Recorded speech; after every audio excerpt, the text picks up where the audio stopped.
For as long as I can remember, Quake has housed the foundation of FPS fundamentals from casual to professional play. Champions seems to be an attempt to bridge that gap between their OG game design with modern characteristics, and the result is an addictive, super fast-paced experience that rewards player skill above all else. After 5 years, the game has only just left early access, marking its official release on Steam and garnering player responses that lean mostly in the positive direction. Like the rest of the Quake franchise, in general the maps are relatively small, movement is simple yet fast-paced and hard to master, and aim is king, as by design they do away with any sense of realism, with mechanics that are seemingly focused on the competitive nature of the game. There is no reloading and the ammo supply is relatively low, however there is an emphasis on controlling the map to collect the weapons, then switching between this large selection of weaponry to suit your immediate needs.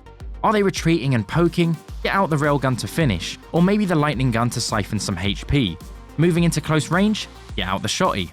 It's a playstyle that initially seemed daunting and unnecessary, at least to me at first, but it starts to become second nature and actually a very rewarding mechanic to differentiate yourself from your foes. I think the attempts to modernize this format comes from the introduction of unique champions with different passive and active abilities, normally making up some sort of specific movement buff, along with an interesting on-use ability, included as an in-game store for cosmetics and a battle pass, and a bunch of decent old-school game modes like Deathmatch and Capture the Flag. If you enjoy this video, please feel free to like, comment and subscribe. Growing the channel will allow us to make more videos and put more time into them too. If you're old enough to remember the glory days of games like Quake and Unreal Tournament, you'll probably remember the fast-paced gameplay, simple game design and hours of jumping into the same maps to do it over and over again. These games were fun, uncomplicated shooters, a genre which unfortunately has seemed to be crowded out with loot boxes, flashy abilities and more complex game design, and also generally ways to part you with your money. However, there's a little bit of light that seems to be shining back in, and this year on the 18th of August, Quake Champions released, giving old gamers that feeling of the good old days, and new ones a taste of what it was like to die over and over again really quickly. The game itself seems to have been ripped straight from the originals, with a brand new aesthetic, which I think is fantastic, because it kept the feel of the older games, with cycling weapons, quick movement, old school health and shield mechanics, and the general chaos and high skill ceiling that came with its predecessors. However, now it looks like it was a game made for 2022.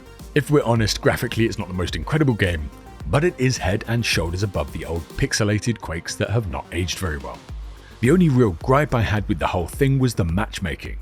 When you find yourself evenly matched with the enemy team, the game is fast, fun and a joy to play, bringing back all of the feelings of the past. But too often I found myself being paired with a team where some members were just far better than others. And when this happens, you really start to feel like you can't get a footing, and just simply trying to stay alive and do what little damage you can before your head gets blasted off with a railgun. For me, fixing the matchmaking really would shift this game from good to great, because at the moment I can imagine new player retention is really going to suffer as a result. In the end, Quake Champions is pretty much what you might expect from a Quake type of game, but with the addition of a bunch of features that can help tailor your playstyle through champion abilities and passive effects. The abilities rarely felt overbearing to the experience, with the exception of being burned alive continuously early on by someone who knew exactly what they were doing when we were not as familiar with the champions. But they do complement the various approaches to engaging with the gunplay, so it still boils down to that clutch FPS gunplay and reading enemy movement around the small maps. Hit markers make tagging enemies really rewarding from a visual and audio response perspective, making gunplay feel even better, and it's non-stop action from start to finish. Learning the maps to know what corridors lie around the corner or where weapons spawn is integral to improving. I found myself relying on certain weapons too much at times, making it really difficult to play well or enjoy myself when I spawn far away from my preferred arsenal. Because of this, there is a steep learning curve, particularly coming from modern FPS titles that differ quite a bit by design, as you can quite easily feel out of your depth if a good enough player is in your lobby, a level of serious oppression that in our experience leaves the rest of the lobby feeling like a continuously spawning creep from a MOBA game. However, you will pass this oppression down to that obvious newbie as you get better too. I believe this type of skill ceiling issue can be resolved with a well-designed ranked system, something that with its existing player base may not currently provide suitable stepping stones of player skill to progress against. However, there are more than enough players to not have any troubles finding games in general.